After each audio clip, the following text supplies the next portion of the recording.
Kainday ko! Ayan, another day, another entry na naman tayo for today's video. Ngayong araw nga mga kainday ko ay merong alis na naman ang inyong Inday Maria. Ay, huy for the go! Lagi na lang umaalis. Dahil nga nakasama ako sa profiling sa tupad dito sa aming lugar, talaga naman go na go. Talagang sobrang aga ko nagising. Kaso maaga din kaming aalis kaya hindi na nga ako nakapag-almusal. Ang sabi nga sa akin ni Dudong JR, isabay na lang daw kaming umalis. Ay, huy for the go! Gusto yata ako nitong makadate. Ay, charis lang po. Dahil pinalad nga ang inyong Inday Maria na makasama nga sa tupad, o diba? Kaya kahit natapos na yung trabaho namin, ay meron na namang racket ang inyong Inday. Oh, dahil nga late na kami nakarating sa sobrang aga ko nagising, ayan nakasimangot na yung mga kasama namin. Pero tuwang-tuwa na sila mga kainday ko dahil ihahati daw kami ng service ng barangay. Ay, ang galing naman. Wow. Talaga namang enjoy na enjoy sila. Oh, sabi ko sa kanila, ngumiti kayo mga day, i-video ko kayo, huwag kayo simasimangot. For the go! So ito na nga mga kainday ko, nasa biyahe na kami at pagdating nga namin dito sa venue ay talaga namang sobrang dami na ng tao. Uy, grabe naman ka-excited nila. Talaga namang pagdating namin dito ay talagang halos mapuno na tong covered court na to. Akala kasi namin mga kainday ko, konti lang yung mga pupunta dito katulad yung mga inatinan namin ng mga nakaraang taon. Nagulat nga ako, ganito kadami ng mga tao, tas meron pa mga majojonda. Ay, grabe naman talaga, wala naman pinipili ngayon sa tupad. Charis lang po.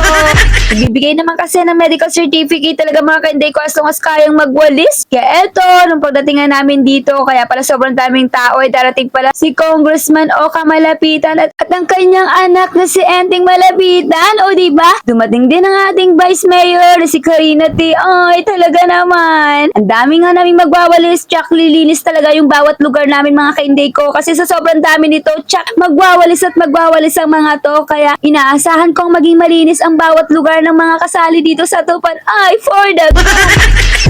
So yun na nga mga kainday ko, konting kwentuhan muna tayo. Medyo mahigpit nga ngayong taon mga kainday ko pagdating sa profiling kasi nga pati ba naman mga kapatid mo kahit meron ng mga asawa at hindi sa inyo nakatira ay talaga naman pinapalagay na nila. At kung nagutom nga ang inyong Inday Maria at ang mga kasama nito at sakto naman nagkasama ko ang aking biyanan ay nagpabili nga ito ng pagkain sa labas kaya syempre, ang iyong Inday Maria ay lumabas nga para bumili ng pagkain.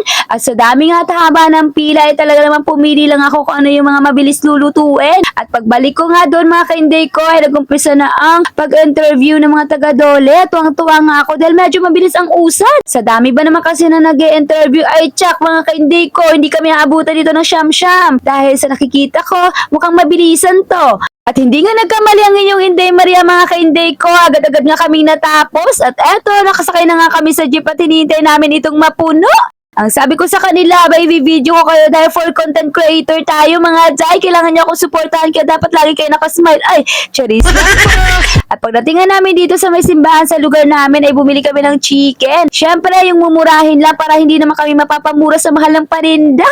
Ang sabi ko nga sa kanila, pili-pili na at kailangan talaga mga kainday ko, may pa-entry din ako. Sabi ko, magbi-video sila at i-video din nila ako. Ay, talaga naman for the go.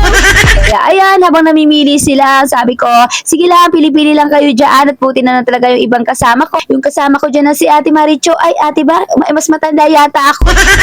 Sabi niya sa akin, dapat kasama din daw ako sa video. Kasabi ko sa kanya, ay gusto ko yan. Sige, ikaw na kumuha dahil ikaw nakaisip. Ay, charis na po, for the go. Eto naman, kung makapili, akala mo sobrang dami ng bibilhin. Tinatanong lang naman niya ako kung ilan daw yung sa akin.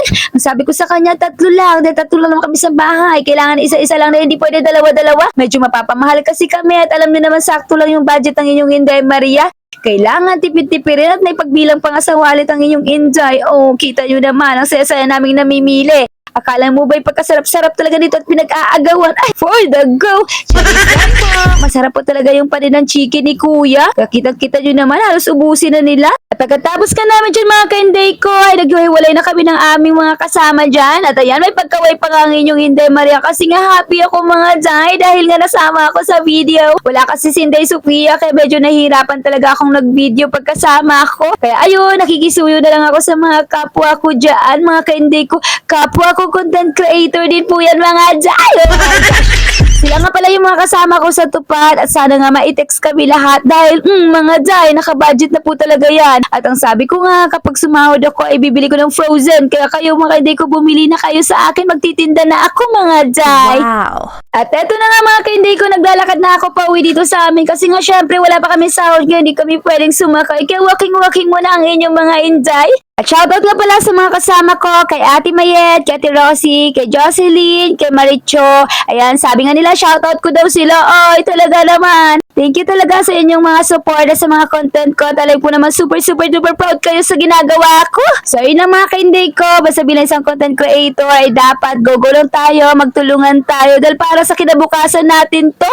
At huwag nyo kakalimutan i-share ang aking mga video. Huy, parang awa nyo na for the go. At salamat nga pala sa inyong lahat dahil 72k followers ng inyong Inday Maria. Maraming salamat talaga sa inyong suporta. At syempre kay Lord, o diba?